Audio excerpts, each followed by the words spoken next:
Hello! Welcome back to Mother's Corner for your weekly dose of horror. Tonight, we're delving into The Hand by Guy de Maupassant, published in 1883. Are you ready? Let's go! All were crowding around Monsieur Bermutier, the judge, who was giving his opinion about the St. Cloud mystery. For a month, this inexplicable crime had been the talk of Paris. Nobody could make head or tail of it. Monsieur Bermutier, standing with his back to the fireplace, was talking, citing the evidence, discussing the various theories, but arriving at no conclusion. Some women had risen in order to get nearer to him, and were standing with their eyes fastened on the clean-shaven face of the judge, who was saying such weighty things. They were shaking and trembling, moved by fear and curiosity, and by the eager and insatiable desire for the horrible, which haunts the soul of every woman. One of them, paler than the others, said during a pause, "It's terrible! It verges on the supernatural. The truth will never be known." The judge turned to her. "True, madame. It is likely that the actual facts will never be discovered. As for the word supernatural, which you have just used, it has nothing to do with the matter. We are in the presence of a very cleverly conceived and executed crime, so well enshrouded in mystery that we cannot disentangle it from the involved circumstances which surround it. But once I had to take charge of an affair in which the uncanny seemed to play a part. In fact, the case became so confused that it had to be given up. Several women exclaimed at once, "Oh, tell us about it!" Monsieur Bermutier smiled in a dignified manner, as a judge should, and went on. "Do not think, however, that I, for 1 minute, ascribed anything in the case to supernatural influences. I believe only in normal causes. But if, instead of using the word supernatural to express what we do not understand, we were simply to make use of the word inexplicable, it would be much better. At any rate, in the affair of which I am about to tell you, it is especially the surrounding preliminary circumstances which impressed me.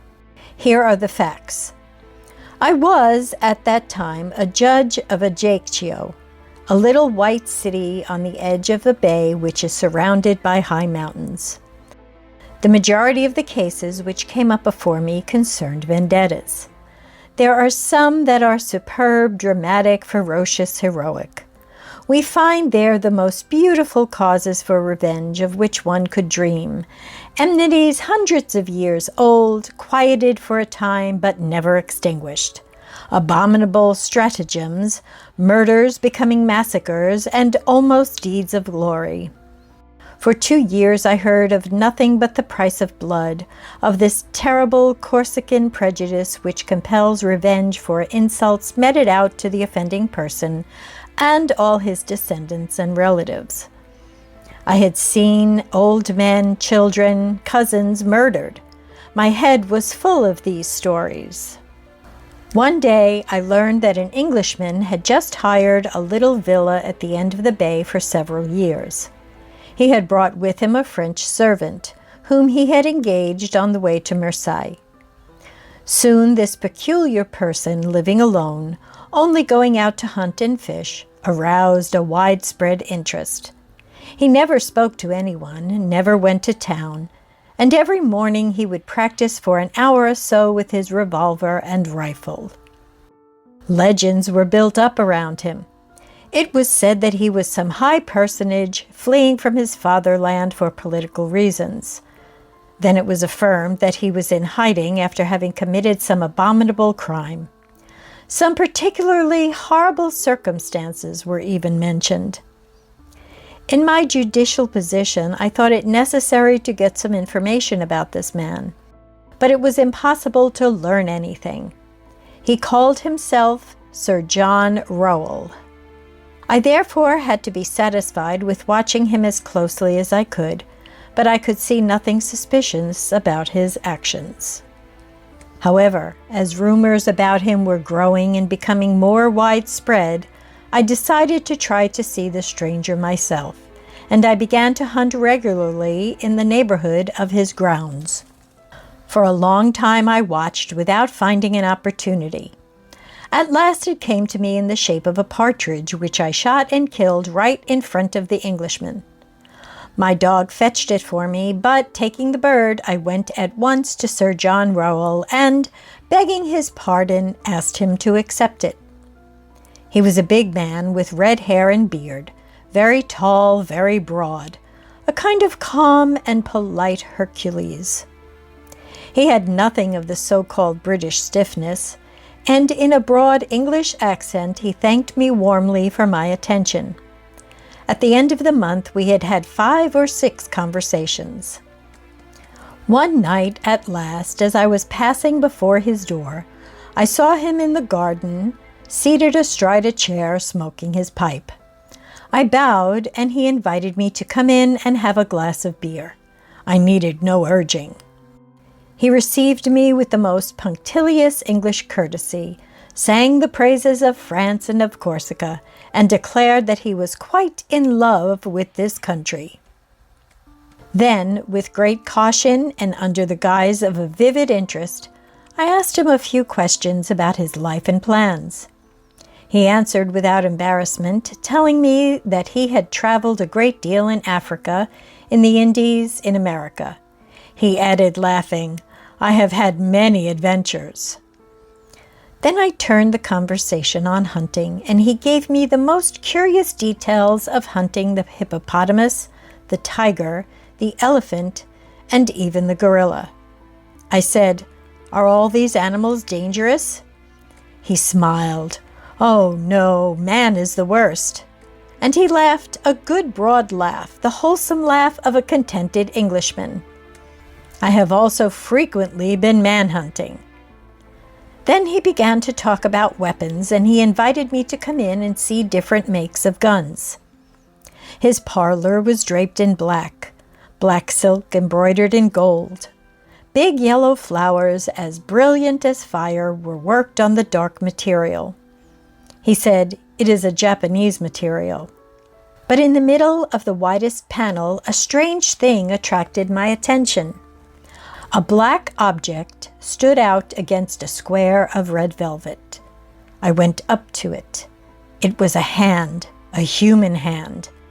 Not the clean white hand of a skeleton, but a dried black hand with yellow nails, the muscles exposed and traces of old blood on the bones, which were cut off as clean as though it had been chopped off with an axe, near the middle of the forearm. Around the wrist, an enormous iron chain, riveted and soldered to this unclean member, fastened it to the wall by a ring strong enough to hold an elephant in leash. I asked, "What is that?" The Englishman answered quietly, "That is my best enemy. It comes from America, too." The bones were severed by a sword, and the skin cut off with a sharp stone and dried in the sun for a week. I touched these human remains, which must have belonged to a giant. The uncommonly long fingers were attached by enormous tendons, which still had pieces of skin hanging to them in places. This hand was terrible to see. It made one think of some savage vengeance. I said, "This man must have been very strong." The Englishman answered quietly, "Yes, but I was stronger than he. I put on this chain to hold him."